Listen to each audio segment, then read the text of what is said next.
Hello student, welcome to the Guruji classes. आज हम करेंगे NIOS क्लास 10th मैथ्स का, जिसका कोड नंबर है 211 इसके अंदर हम एक चैप्टर करेंगे, चैप्टर नंबर 19 कोऑर्डिनेट ज्योमेट्री। मैं आपको बता दूं कि यहां पर जो स्टूडेंट्स के एग्जाम्स आने वाले हैं, स्टूडेंट्स को पता नहीं चल रहा है कि किस तरीके से करने हैं। कई यूट्यूबर्स के भरोसे बेचारे स्टूडेंट्स बैठे हुए हैं, उनको नोट्स वगैरह भी नहीं मिल पा रहे हैं। मैंने अपने बहुत सारे स्टूडेंट्स को नोट्स प्रोवाइड कराए हैं और अब 1-2 दिन के अंदर आपको प्रैक्टिकल फाइल भी अवेलेबल हो जाएगी। मेरे पास प्रैक्टिकल फाइल रेडी है, बस मेरे को डिस्ट्रीब्यूट करनी है अपने स्टूडेंट्स के बीच में। इंपॉर्टेंट क्वेश्चंस आपको मेरे चैनल पे मिलेंगे, इंपॉर्टेंट अपडेट मिलेगी, सारी फ्री नोट्स की PDF मिलेगी, फ्री TMA सॉल्यूशन मिलेगा, फ्री प्रैक्टिकल फाइल मिलेगी आपको यहाँ पर। और मेरा कॉन्टैक्ट नंबर है 8851450051, या फिर आप मेरे टेलीग्राम चैनल को भी आप ज्वाइन कर सकते हैं या मेरे व्हाट्सएप चैनल को भी ज्वाइन कर सकते हैं, जो कि लिंक डिस्क्रिप्शन में आपको मिल जाएगा। चलिए शुरू करते हैं कोऑर्डिनेट ज्योमेट्री, जो कि है चैप्टर नंबर 19। हिंदी और इंग्लिश मीडियम दोनों के स्टूडेंट्स को मैं एक साथ बताता हुआ चलूंगा। देखिए, कोऑर्डिनेट ज्योमेट्री ये जो हमारा सब्जेक्ट है, ये जो हमारा टॉपिक है, ये हम 9th क्लास में भी पढ़ चुके हैं और 10th क्लास के अंदर भी है। 9th क्लास के अंदर भी आपको जो 10th क्लास जो NIOS करवाता है, वो 9th और 10th का मिक्सचर होता है। 9th और 10th का मिक्सचर होता है। अब आप देखिए यहां पर अगर हम इसको करना शुरू करते हैं तो यहां से मैं आपको बताऊं कि ये जो सीधी रेखा होती है, यानी कि स्ट्रेट लाइन जो होती है, हमारी Y एक्सिस होती है, यानी कि Y अक्ष, Y एक्सिस। और ये जो हमारी ऐसी स्ट्रेट लाइन होती है, ये हमारी X एक्सिस होती है, यानी कि अक्ष। ये जो लाइन होती है ग्राफ की, ये 4 पार्ट में डिवाइड होती है। 4 पार्ट में इंग्लिश मीडियम के स्टूडेंट्स इसको बोलते हैं क्वाड्रेंट, और हिंदी मीडियम के स्टूडेंट्स इसको बोलते हैं कार्तीय तल। 4 पार्ट में होती है। ये हमारा फर्स्ट क्वाड्रेंट, ये मेरा सेकंड क्वाड्रेंट, ये मेरा थर्ड क्वाड्रेंट, ये मेरा फोर्थ क्वाड्रेंट, यानी कि पहला कार्तीय तल, दूसरा कार्तीय तल, तीसरा कार्तीय तल और चौथा कार्तीय तल। अब इसके अंदर ये जो राइट साइड के जितने भी नंबर होंगे 1 2 3 4 5 6, 1 2 3 4 5 6, तो ये सारे मेरे प्लस के होंगे। लेफ्ट साइड के 1 2 3 4 5, ये सारे मेरे माइनस के होंगे। इसी तरीके से 1 2 3 4 5, ये सारे मेरे Y वाले प्लस के होंगे। नीचे वाले 1 2 3 4 5, ये सारे मेरे माइनस के होंगे। तो लेफ्ट के दोनों साइड के आपके माइनस के होंगे, राइट के दोनों साइड के आपके प्लस होंगे। देखिए अब आपको क्या करना है कि क्वेश्चन किस तरीके से आएगा, आपसे पूछा जाएगा कि आप बताएं। अब देखिए यहां पर अगर मैं एक पॉइंट लगा दूं, यानी कि 1 को यहां पर ऐसे कर दूं और इधर 3 को कर दूं, और पूछूं आपसे ये पॉइंट जो है मेरा बिंदु M है, यानी कि पॉइंट M है, तो M को आप मेरे को कोऑर्डिनेट पॉइंट बताने हैं आपको। देखिए कोऑर्डिनेट, इसका मतलब होता है कोऑर्डिनेट, मतलब कि आपको ऑर्डिनेट पॉइंट मतलब कि निर्देशांक बिंदु बताने हैं आपको। कौन से बताने हैं? निर्देशांक बिंदु। अब आप देखिए कि यहां पर अगर मैं X को बोलूं, X को बोला जाता है भुज, इंग्लिश में बोला जाता है एब्सेसिका, और Y को बोला जाता है कोटि, यानी कि ऑर्डिनेट। यानी कि भुज और कोटि के कोऑर्डिनेट पॉइंट कौन से? देखिए यहां पर M आ रहा है। M कहां पर आ रहा है? X के एक्सिस पर 3 पर आ रहा है और Y के एक्सिस पर 1 पर जा रहा है। तो सबसे पहले क्या लिखा जाएगा? X, और फिर क्या लिखा जाएगा? Y। तो X के एक्सिस पे कहां पर आ रहा है? 3 पर, और Y के एक्सिस पे कहां पर आ रहा है? 1 पर। तो इसके कोऑर्डिनेट क्या बने? 3,1। ये इसके कोऑर्डिनेट बन गए हैं। अब इसके अलावा अगर मैं यहां पर कोई पॉइंट बता दूं कि यहां पर जा रहा है इधर ऐसे, ये पॉइंट बताइए आप कि Q, ये जो Q पॉइंट है, इसके कोऑर्डिनेट पॉइंट क्या है? तो देखिए Q पॉइंट के कोऑर्डिनेट पॉइंट क्या होंगे? ये Y जो है प्लस वाली साइड पर जा रहा है, तो Y मेरा, ये मेरा X और ये Y हो गया। X मेरा कौन सी वाली साइड पर जा रहा है? माइनस के 3 पर, और Y मेरा कौन सी वाली साइड पर जा रहा है? 4 पर। तो इसके कोऑर्डिनेट पॉइंट कौन से हो गए? माइनस का 3 और 4। ये 9th क्लास में पढ़ाया जाता है CBSE के पैटर्न पे, और आपके में भी ये है, क्योंकि 10th जो है 9th और 10th कंप्लीट होती है, तो ये पढ़ाया जाता है इस तरीके से। तो अगर मैं आपको बताऊं, यहां पर एक छोटा सा क्वेश्चन के साथ स्टार्ट करते हैं। मैं आपको इस वीडियो के अंदर सिर्फ इंपॉर्टेंट क्वेश्चन ही कराऊंगा और वो बताऊंगा कि जो जो पेपर में आने की पूरी पूरी संभावना है। चलिए शुरू करते हैं। अगर मैं आपसे बोलूं -6 और 5 के कोऑर्डिनेट पॉइंट क्या होंगे, यानी कि निर्देशांक बिंदु क्या होंगे, तो आप देखिए यहां पर -6 यानी कि आपको पता लग जाएगा कि ये x है और ये y है। और -6 कहां पर आएगा, मेरा -6 यहां जाएगा क्योंकि पहले x होता है, तो ये x के पॉइंट आ गए। और 5 कहां पर है, प्लस का है, तो यहां पर आएगा, ये मेरा पॉइंट आ गया इधर। तो ये मेरा x और y, ये कौन से जगह पर है, मतलब कि कौन से क्वाड्रेंट में है, तो ये फर्स्ट क्वाड्रेंट है, ये सेकंड क्वाड्रेंट है। तो इसका आंसर क्या लिखेंगे हम, सेकंड क्वाड्रेंट, यानी कि द्वितीय कार्तीय तल। ये दूसरे कार्तीय तल का अंदर हमारे पॉइंट्स हैं। यहां पर एक छोटा सा इंट्रोडक्शन इस चैप्टर का खत्म होता है। चलिए शुरू करते हैं कि क्वेश्चंस इस चैप्टर के अंदर कैसे आएंगे, कुछ इंपॉर्टेंट फॉर्मूलेज के साथ, ताकि आपको पता लग जाए कि वो इंपॉर्टेंट फॉर्मूलेज को हमें आगे अप्लाई कैसे करना है। देखिए इसके अंदर आपको आता है दूरी सूत्र, यानी कि डिस्टेंस फॉर्मूला।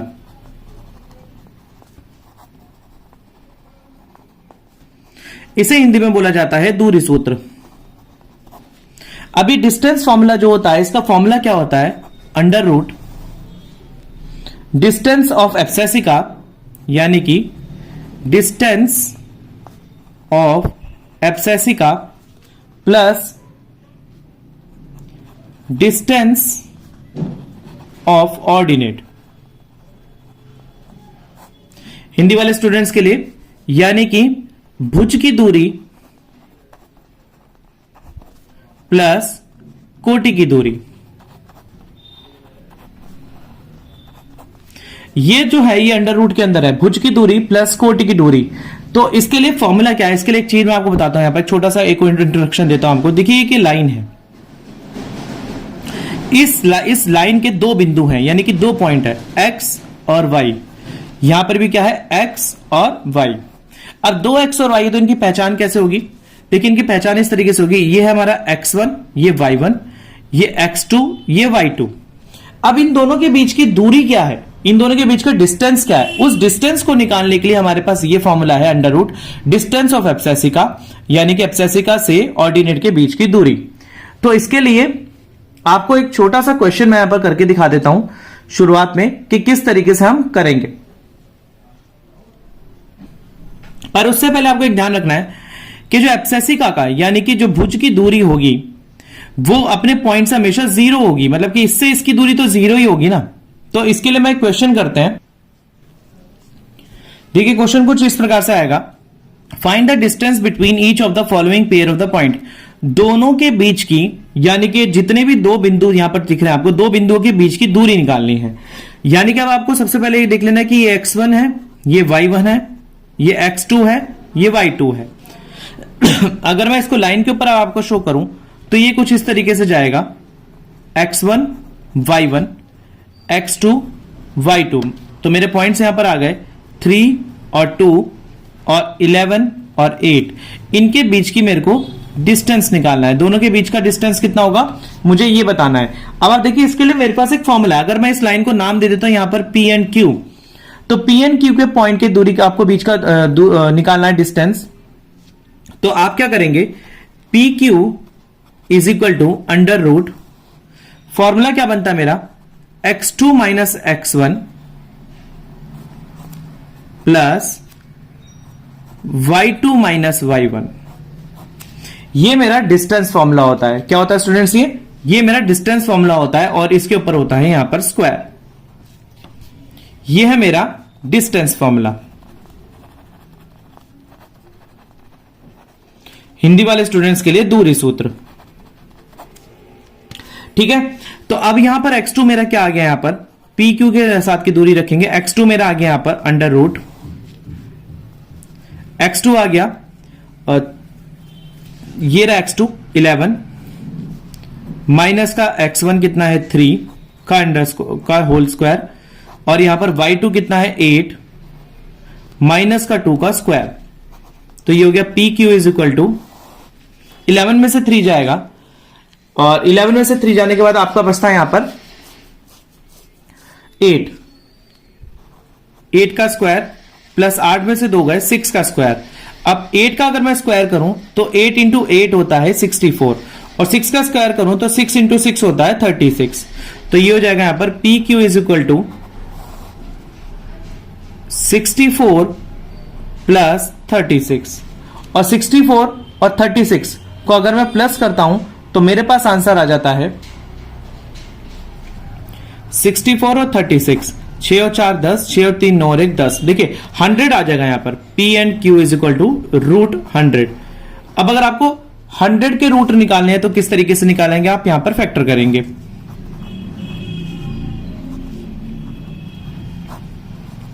2 2 जा 4, 2 5 जा 10 और यहां पर हो गया 5 5 जा 25 एंड 5 1 जा 5। ये दो दो के पेयर में आप बाहर निकाल लेंगे। एक मेरे पास आ जाएगा 5 और यहां से एक मेरे पास आ जाएगा 2। तो क्या बना मेरे पास 10। तो 100 का रूट क्या होगा मेरे पास, P Q is equal to 10। तो इन दोनों के बीच का डिस्टेंस यानी कि दूरी कितनी आ गई, यानी कि डिस्टेंस कितना आ गया 10। तो बहुत इजीली हमारा ये क्वेश्चन हो गया। आपको मैंने बता दिया कि दूरी सूत्र से किस तरीके से आपको डिस्टेंस निकालना है। अगर आप किसी भी मैथ की बुक को करेंगे या अपनी बुक के क्वेश्चंस को करेंगे जो एनआईए से प्रोवाइडेड है, उसके अंदर भी वाले क्वेश्चंस इसी तरीके से कर रखे हैं और आपको इसी तरीके से कर रहे हैं। चलिए करते हैं इसका एक दूसरा पैटर्न कि दूसरे पैटर्न में किस तरीके से क्वेश्चन आता है, देखते हैं।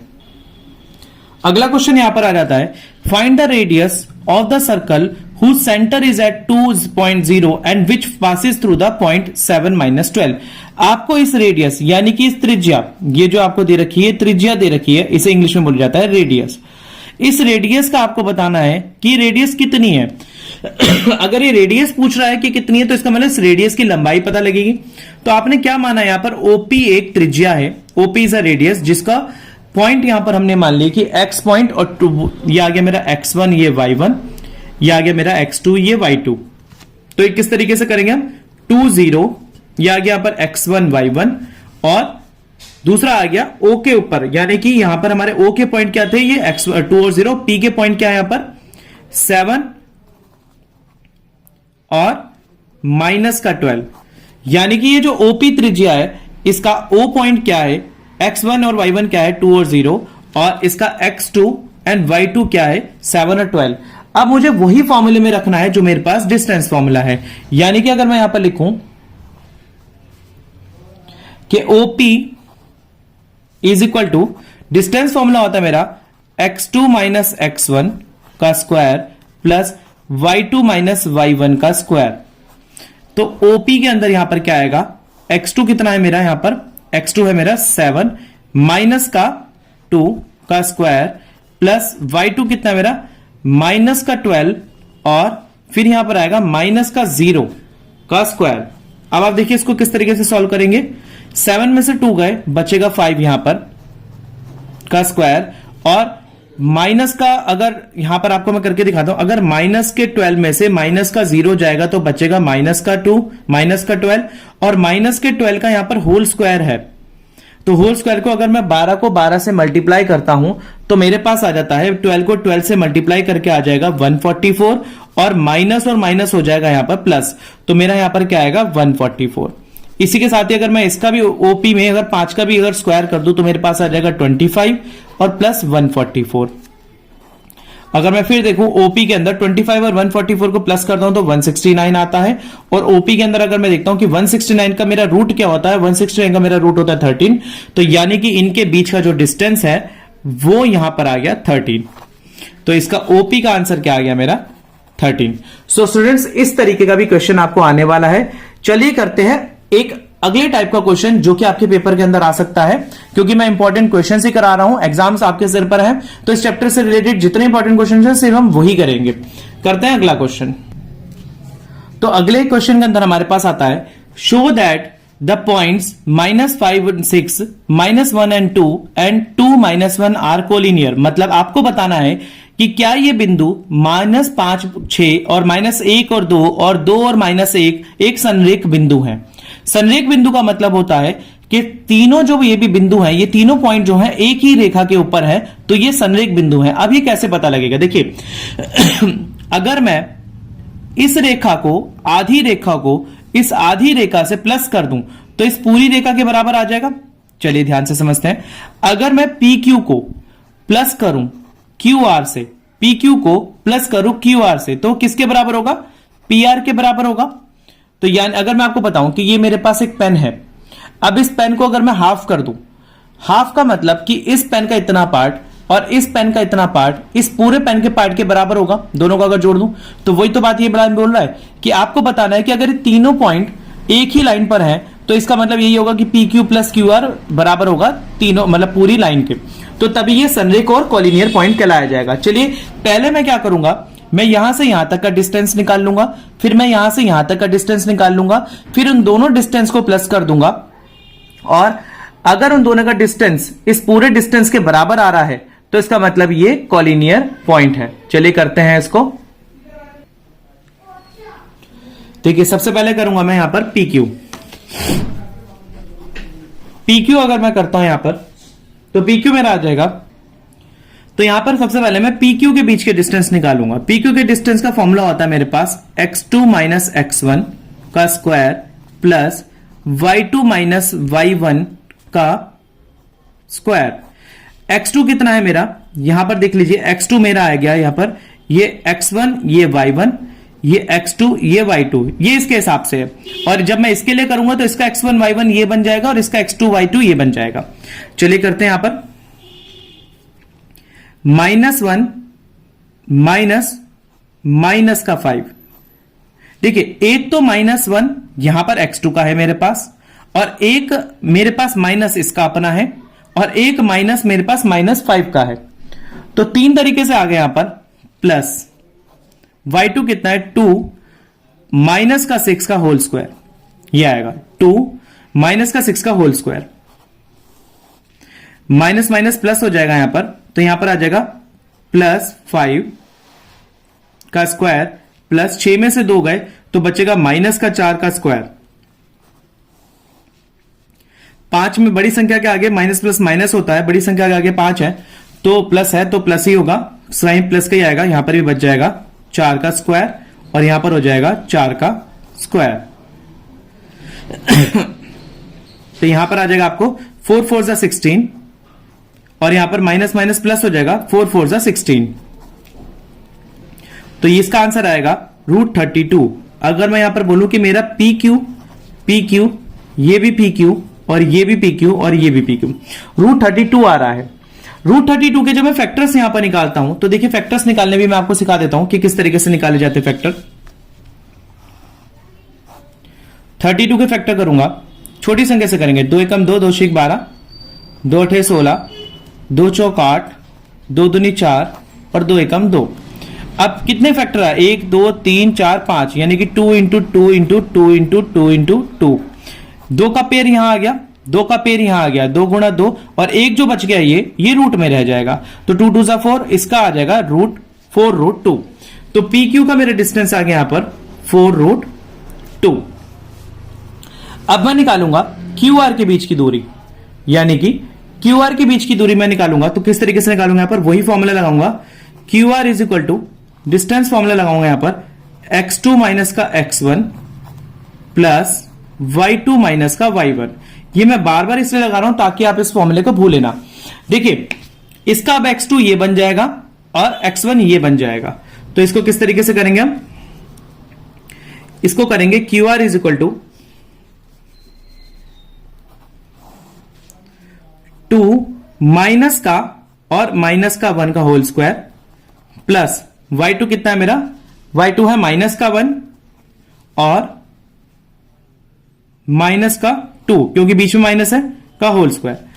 इसका आएगा answer minus minus plus 2 plus 1 का होल स्क्वायर, और यहां पर भी हो जाएगा माइनस माइनस प्लस, तो यहां पर आ जाएगा माइनस का 3 का होल स्क्वायर, क्योंकि बड़ी संख्या के आगे माइनस है तो माइनस का साइन आएगा, और यहां पर आ जाएगा ये क्यू आर निकाल रहा हूं मैं, 2 और 1 3 का स्क्वायर, और यहां पर हो जाएगा 3 3 जा 9 माइनस माइनस। देखिए -3 को अगर मैं -3 से मल्टीप्लाई करता हूं तो मेरा प्लस का 9 ही आएगा, तो क्यू आर मेरा बन जाएगा यहां पर 3 3 9 प्लस 9, ये हो जाएगा मेरा 81,